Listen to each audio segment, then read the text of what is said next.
Next question जो हम करने वाले हैं वो है हाउस रॉबर। एक बार इस क्वेश्चन को समझ लेते हैं फिर इसको solve. You are a professional robber planning to rob houses along a street. Each house has a certain amount of money stashed. Only constraint stopping you from robbing each of them is that adjacent houses have security systems connect, and it will automatically contact the police if two adjacent houses were broken into on the same.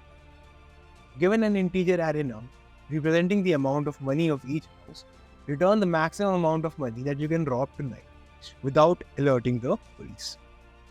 ठीक है, इस question को देख लेते हैं। तो क्या कर रहे हैं हम लोग एक रॉबर और हम लोग एक रॉबरी करने की कोशिश कर रहे हैं। हमारे पास कुछ हाउसेज है, ठीक है, जो कि एक एरे की तरह गिवन है। एरे में क्या गिवन है, हर हाउस में कितना मनी स्टोर्ड है और हमें क्या करना है, मैक्सिमाइज करना है जो हम लोग मनी स्टील। तो आपको लगेगा मोस्ट ऑप्टिमाइज तरीका तो यही है कि हर हाउस में से रॉब कर लो, लेकिन ये क्वेश्चन में दिया हुआ है सारे हाउसेज में से आप रॉब नहीं कर सकते हो, आप सिर्फ कुछ हाउसेज में से रॉब।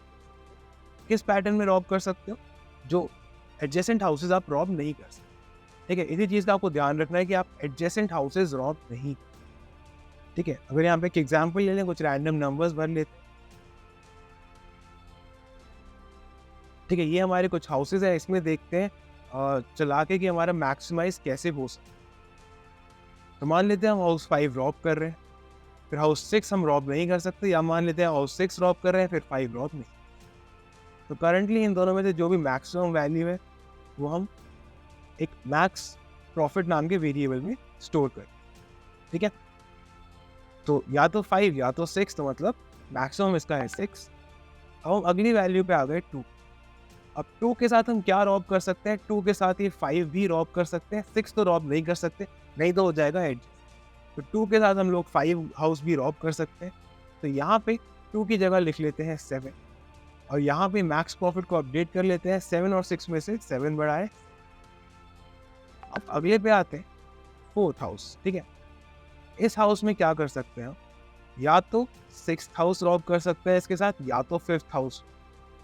ध्यान से देखो, या तो ये सेकंड हाउस जहाँ पे 6 रुपीज़ है, या तो फर्स्ट हाउस जहाँ पे 5 रुपीज़ रख। तो 4 के साथ या तो 6 ऐड कर सकते हैं या तो 5।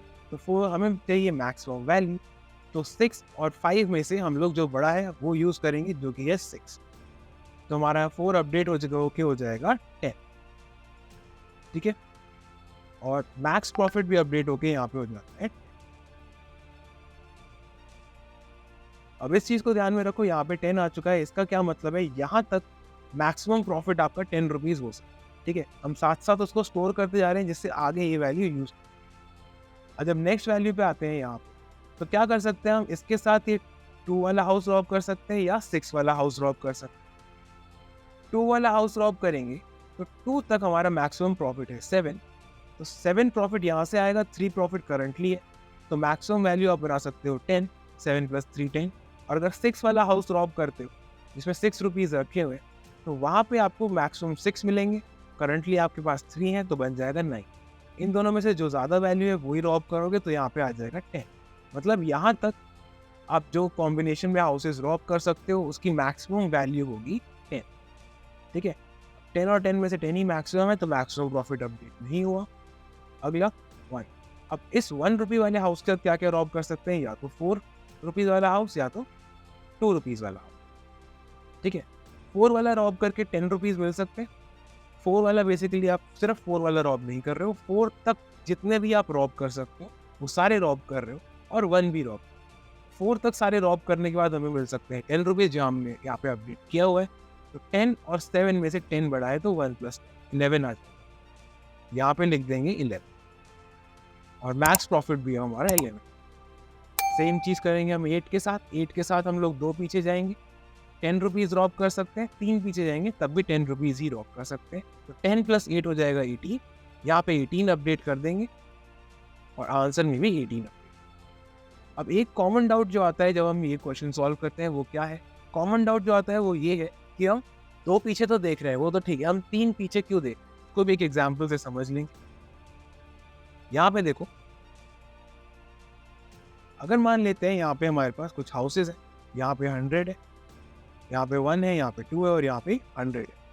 इस हाउस की कॉम्बिनेशन में हम कौन से हाउसेस को रॉब करने वाले हैं जिससे मैक्सिमाइज हो सके प्रॉफिट। ध्यान से देखना है इस चीज़ को, क्या करेंगे। अगर हम ऑल्टरनेट हाउसेस ही रॉब कर रहे हैं तो मैक्सिमम क्या बनेगा, 100+2 या 1+100। लेकिन ऐसा नहीं है, हम जो हाउसेस रॉब करने वाले हैं वो है 100 और 100।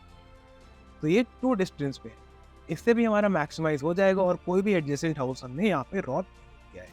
तो ये भी एक पॉसिबल कॉम्बिनेशन है हाउस रॉब करने का, और इससे हमारा प्रॉफिट भी मैक्सिमाइज, मैक्सिमम प्रॉफिट आ जाएगा हमारा 200। इसलिए हम 2 पीछे तो देख ही रहे, लेकिन 3 पीछे भी देख। इसके साथ या तो 3 पीछे वाला देख सकते हैं या तो 2 पीछे, और हर बार जो मैक्सिमाइज कर पा रहे हैं हम लोग प्रॉफिट, उसको उसी पोजीशन पे स्टोर कर दे रहे हैं, जैसा आपने इस एरे में देखा ही था। इससे हमारा एक्स्ट्रा एरे भी यूज़ नहीं हो रहा। तो स्पेस कॉम्प्लेक्सिटी इसमें क्या हो गई, क्योंकि हमने सिर्फ एक वेरिएबल यूज़ करा हुआ है, तो space complexity over 1। Time complexity हमने सिर्फ एक बार ट्राइवर्स किया पूरे एरे को और हमारा आंसर यहाँ लास्ट में आ गया, या मैक्स प्रॉफिट के अंदर हमारा आंसर आ गया। तो टाइम कॉम्प्लेक्सिटी हो गई ओवर।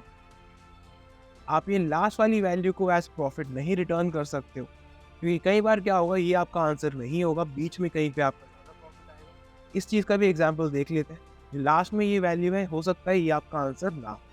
कब होगा ऐसा, इसी को अगर हम एक्सटेंड कर दें इस एग्जाम्पल को 100, 1, 2, 100, 3, अगर इस तरीके का आपका एरे है, तो आप देखना अभी जो लास्ट में वैल्यू आएगी ना, वो आंसर नहीं होगा। देखो 100 तक आप 100 रुपीज़ ही स्टोर कर सकते हो, 1 तक आप 1 रुपी ही स्टोर कर सकते हो, 2 तक आप 102 रुपीज़ रॉब कर सकते हो, 3 तक आप, जैसे हमने देखा था, 2 पीछे जाके 200 रुपीज़ रॉब कर सकते हो। 3 तक या तो 102 में 3 ऐड कर लो, या तो 1 में ऐड कर लो, तो 102 में ऐड करते हैं यहाँ पे 105।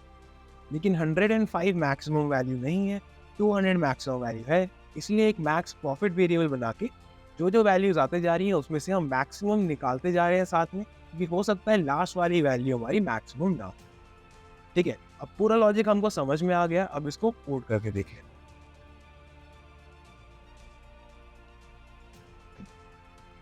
एक मैक्स प्रॉफिट नाम का वेरिएबल बना लेते हैं। तो जो पहले 2 हाउसेज हैं उसमें से आप सिर्फ उन्हीं को रॉब कर सकते हो, सिंगुलर सिंगुलर, या तो फर्स्ट हाउस के या तो सेकंड हाउस। उसमें से जो मैक्सिमम आएगा उसको मैक्स प्रॉफिट में स्टोर कर लेते हैं।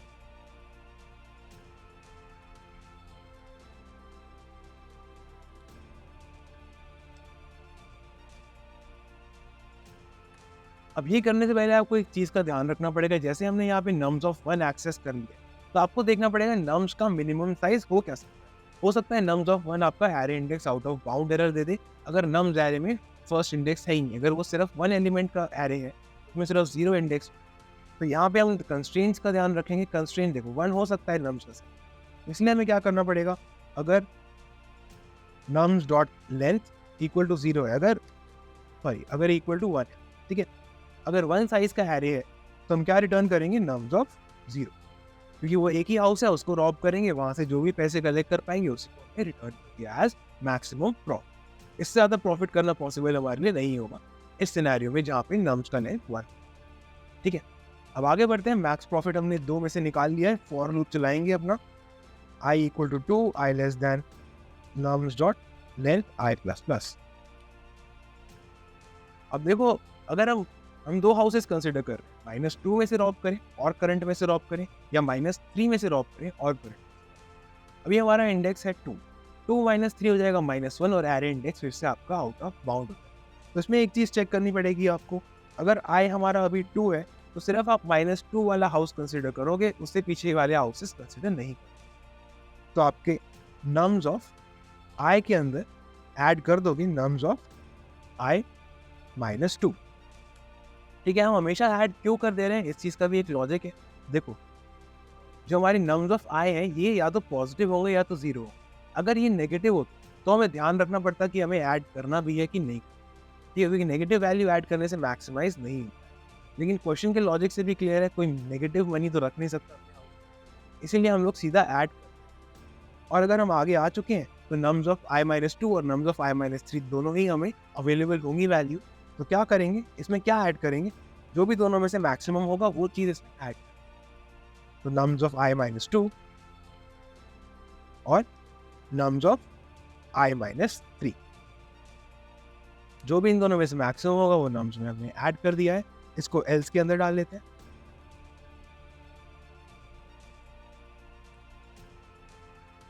और मैक्स प्रॉफिट में साथ साथ हम लोग अपडेट करते रहते हैं। मैथ्स डॉट मैक्स, या तो मैक्स प्रॉफिट जो अभी तक हुआ है वही मैक्सिमम होगा, या तो करंट वैल्यू जो आ चुकी है वो मैक्स। इन दोनों में से जो भी मैक्सिमम वैल्यू है वो हमने मैक्स प्रॉफिट में स्टोर कर ली है। फॉर लूप खत्म होगा, हम लोग रिटर्न कर देंगे max profit. That's it, question हमारा यहाँ पे खत्म हो गया है। एक बार रन करते हैं, कोई एरर है तो करेक्ट कर लेंगे उसको। ठीक है, टेस्ट केसेस सारे पास हो गए। हमेशा याद रखना डीबगिंग बहुत ही इंपॉर्टेंट पार्ट है। नॉर्मली क्या होगा, जब आप क्वेश्चन सॉल्व करोगे, टेस्ट के अंदर भी सॉल्व करोगे, काफ़ी बार क्या हो जाता है, थोड़ा सा गलत हो जाता है, उसमें एरर आ जाता है। तो घबराना नहीं है, फिर से चेक करना है। टेस्ट केसेस सोचने हैं मेंटली, अगर विजिबल टेस्ट केसेस पास है और रिटन पास नहीं हो रहे हैं तो सोचना है कि क्या गलत हो सकता है। क्वेश्चन को एक बार ध्यान से देखो, कंस्ट्रेंट्स को समझने की कोशिश करो और फिर से थोड़ा सा कोड मॉडिफाई करके लिखो।